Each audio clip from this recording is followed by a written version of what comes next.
Hello and welcome everyone to another StarCraft 2 England cast. Today I do have game 2 of a best of 3. It is between ECWelmu, who is the blue Protoss player in the lower right, and TSLRevival, who's playing under the name Excuse Me. He's the red Zerg in the top left. This is game 2 of a best of 3. It is from the Zotac Cup, and well, if you haven't watched game 1 you may be confused, so please pause this video, flick over to my channel, find game 1 and give it a watch because it was pretty cool. And it was really good fun, so obviously go and watch it. Right, hopefully anyone who hasn't seen game 1 has paused, and that means everyone now watching has seen it. So it was pretty awesome. Revival went very risky. He went for a hatch first and Welmu punished it super hard. And basically there was no way Revival was in all honesty going to come back from it unless Welmu made a hideous mistake, and Welmu just finished off with a warp in of Zealots, which embarrassingly I was very confused when Revival GG'd because I was busy talking about his tech options and didn't notice a fact that 5 Zealots were in his base. So we will skirt over that, pretend that never happened, and what are we going to see from game 2? Well, to be honest, Welmu obviously in a good spot. He can lose this game and still be in the tournament. Revival not so happy. And basically Welmu, he's gone for this pylon here. He's going to fast expand, and you'd be crazy not to on Ohana because it is so easy. This ramp, tiny, like minuscule, and that basically just means he can wall it off perfectly happily. He may even Nexus first, to be honest. I think that'd be quite happy. Revival went for a 14 pull, so not going to make the same mistake as he did in the previous game, and I will say it was a mistake. It's a bold move going hatch first, and in all honesty I don't think you can ever afford to do that in ZvP because you do just get cannon rushed and you lose, and that's why so many pro players go for that pull very early. Get down an expansion at a relatively good time. You've got the Zerglings there ready to support it, and then you take a quick third at 4 to 5 minutes. Now, we do have Welmu going Nexus first, as I did expect, because, as I said, going in Nexus first is perfectly safe. It's so easy to wall this off that you've got no problems, and actually a Gateway following that up, so that is an interesting choice. Now the probe is getting slowly beaten down by a drone. Pylon goes down to block it, so we should see Revival go and take his third base first. That would be the best option, but the probe knows that's also the best option and is going to go down there and basically go and block that. So obviously the aim here from Welmu is to delay things as much as possible. Just watching to see if that's cancelled. It's not going to be, so it will finish, and there goes down the third base of Revival, and I'm in actually two minds about whether taking the third just out of protocol is better, because it then basically means that when your main starts getting oversaturated you can quickly transfer down to the natural, aka the third base in that situation. So there's lots of different options, but so far we do have the probe down, we have the second pylon down, the Nexus nearly finished, the first gas down for Welmu, who's also getting his Cyber Core. So completely missing out the Forge and focusing on getting as much tech out as he can, and really economy and tech opening is on the cards for him there. Now there we do have the Zerglings coming down. The one risk here is obviously there is no vision. If we flick over to Welmu's view, Revival's view rather, we do have no vision of what's going on around here. There could be cannons, there could be all sorts of things that could end up killing you, but obviously these Zerglings are going to come and poke down. They won't be able to get in. The Zealot is there, it's nicely walled off, and basically everything should be fine. The Overlord scouting. This Overlord scout really to get count on the gas, that's the important thing, but we do have that Cyber Core researching Warp Gate. It's getting kind of boosted out, and well, a second gas getting taken down, but away from this Overlord, trying to hide it as long as possible. And basically we do have now Revival taking down his third base. That is all very normal timings, everything's going fine. He's got his natural down, or second base rather, and now the third and fourth gas have been taken here by Welmu. So basically he's going really tech heavy now. That's his real long-term aim, is get as much tech out as possible and really win the long macro game. There's nothing too much he can push out with 4 gas this early, so to be honest Revival is pretty safe. His approach needs to be really drone, and then drone some more.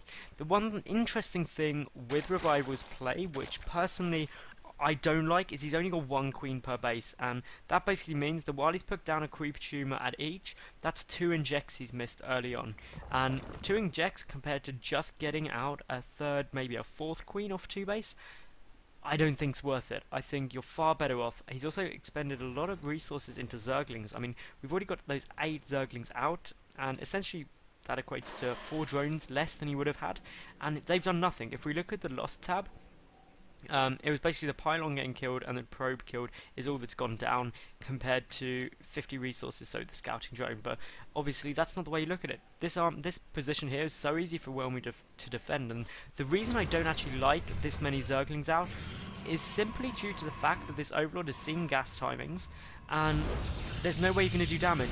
You just can't push through this wall very easily. That goes down the pylon. The other great thing about going for this wall off at the natural on Lahana is because of these rocks, you can wall off your natural and just really defend this area. It's super nice for Protoss players. The robotics facility is down. More gateways getting added on here. Just the 2 so far, which will take the code up to, well, 3 gates and a robo. That can be pretty potent. Lair just started now as well for Revival. He's getting out that Evo chamber. His Roach one already done.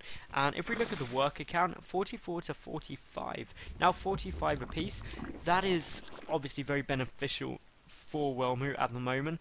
But this is why you get the quick third base out, is essentially now we're getting like 8 drones produced at a time. Revival will very, very quickly and very, very effectively spiral up to the 70 plus drone mark, at which point he'll have a massive economy and can basically do whatever he wants to.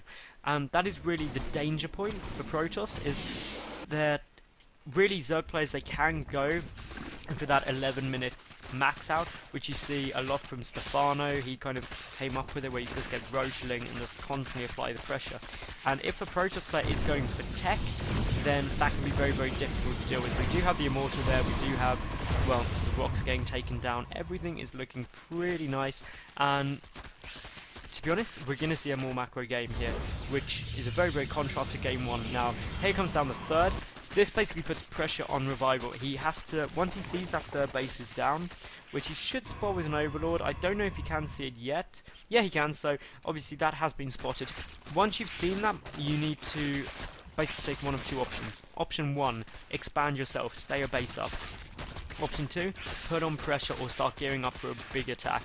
Now, judging from the production, he's getting that infestation with road speed, burrow, and also the carapace. I do feel like Revival is gearing up for the attack. That's going to be his port of call, and that is very, very good as long as you hit soon. And to be honest, it does need to hit very, very shortly, because once this third base gets into operation, once you get about the 4th Immortal out, you're going to have an absolute nightmare of a time defending this. I mean, there's already an awful lot of sentries, a lot of Immortals, and Sentry Immortal is a brilliant way to hold. But here we go, I think this is a better option. We do have Revival now taking down his 4th base, but he's still pumping out. He's got the pathogen glands on the way, so we're going to see a lot of fungal growths, which is a good option against it. Blink on its way, as well as the +2 ground weapons.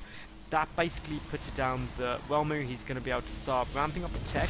Obviously, Blink very, very effective. Another Overlord picked off, I heard there. So, to be honest, all going very nicely. The Stalker count will start getting high. We've got more gateways coming down, and actually a Spire now out of Revival. That's quite a surprising choice, because he's already gone for the infestation tech, and as a result of that, I think the Spire, while I can see some benefits to it, I'm not sure it's the best move he could make, because on Ohana, while there is some dead space here, you can poke in and attack the mineral line, and also maybe up into the main. The natural base is completely defended. You can't get mutas in there too easily, and I don't know. I feel if you've already gone to infestors, you may be better off going the ultra route. But obviously, this at the end of the day is to get Broodlords out. So we'll wait and see. But again, my personal view is perhaps try and put some pressure on and see if you can end here, because a lot has been committed to the Roach army. I mean, we've already got 14 Roaches out, we've got the Infestors coming now, we're about to get a good force, and if Revival engaged this army effectively, which he could with the Infestors, it may play out better. But Revival, he clearly wants to get up to that Infestor Broodlord army, so there comes down well, that's the 5th base, is it? So he will be 2 bases up, which is where he needs to be. He's got the additional gas coming down, so to be honest, he's doing well. The other problem with the Spire timing I have personally is this hive is only just getting started now. That means the Broodlords are going to be so far off, and a Spire is an expensive structure, 200, so by not having the hive at quite the right time, he's now really got a tech structure that's doing nothing for him at the moment, and just timing wise, I feel that could have been played out better, and perhaps Welmu will have a moment to capitalise on the advantage. But here we go with a bit of a push. Now this push is going to be weaker than it necessarily needed to be because of that Spire going down on the resources spent, but we do now have the +1 air attack, so maybe that's why it played out. But if that air attack is coming down, well, it takes a lot longer to build than the hive, and that basically means that the hive's going to finish and you won't be able to start with the broodlord. So the corruptors are purely there to deal with the colossi. Obviously the +3 ground weapons on their way out, so it's 2-0 here for Welmu. Over Revival it's 1-0 and 1-1 for the melee. So it's upgrade wise pretty similar. Once the +3 kicks in, it'll get a bit different. Only the one Evo chamber out. No, actually 2 Evo chambers out, but the second one not being used at the moment. We do have more gateways being added on here. That takes account to something ridiculous, I believe. 3, 4, 5, 6, 7, 8, 9, 10, 11, 12 gateways. So that's going to be an awful lot of production if Welmu gets the bank up to deal with it. But for the moment, the Overlord just denying the creep for quite a long time. A burrowed Zergling over there. And really now it's a game of cat and mouse. Those Corruptors going to be very, very effective at dealing with the Colossus. But still, the Great Aspire hasn't started yet. And I feel delaying that too long is going to cause a problem unless there is some way. And this is a beautiful move, using the sentry to hallucinate more Colossi. That's brilliant. We've got some great force fields coming down here, and to be honest, that was just decimated. Well, we took very few losses there. Yes, some units getting picked off, but this 5th base is gone. There's literally nothing that Revival is going to be able to do to save that. And now it's a game of cat and mouse. If Welmu gets a good engagement, he'll be fine. The force fields going down there, stopping the infestors coming in, and just this damage is absolutely huge. And to be honest, while there are corruptors there, all of the infestors are getting picked off. The majority army is still up. There is still 2 colossi there. The hallucination colossi are obviously brilliant, and essentially this is great play by Welmu. He's picking up the corruptors, and the lack of the high tech there for Revival is really punished him. He's now back down 24 bases, and he could be struggling. I mean, work count wise, 71 to 71, it's bang on equal, possibly a bit lower than where Revival would like it to be, but of course he just took huge losses. I mean, well, not that huge to be fair, but if we look at the loss tab, that tells the story a lot better. 6,200 to 2,500 resources lost in favour of Welmu. That is huge, and essentially this is where he could just capitalise it. He's got a Death Ball army. The only thing really missing is the mothership. But Welmu's maxed out. If you've got more supply, if you've got such tech, 4 Colossi there. He's also got 2 Immortals in a row. And here we go with the engagement. This could be pretty much all over. The Corruptors are picking off the Colossi very effectively, but the ground army is going to be gone. At which point those Stalkers are just going to be able to do anything they want. Some Funk Webs going down, but nothing to reinforce and really finish off the units. And there is the GG from Revival. And well, that means Welmu takes the series 2-0. So that was a really good game. I do understand why Revival went for the Spire, thinking about it in reflection. It was to deal with the Colossus, but again, it didn't really play out. Welmu played amazingly. So if you like the game, please give it a thumbs up. Please subscribe. I get new high-level games up every single day of the week. And also leave a cool comment. That'd be awesome. So thank you very much for watching, guys. Most importantly, I hope you did enjoy, and I hope to see you back again soon. So bye for now.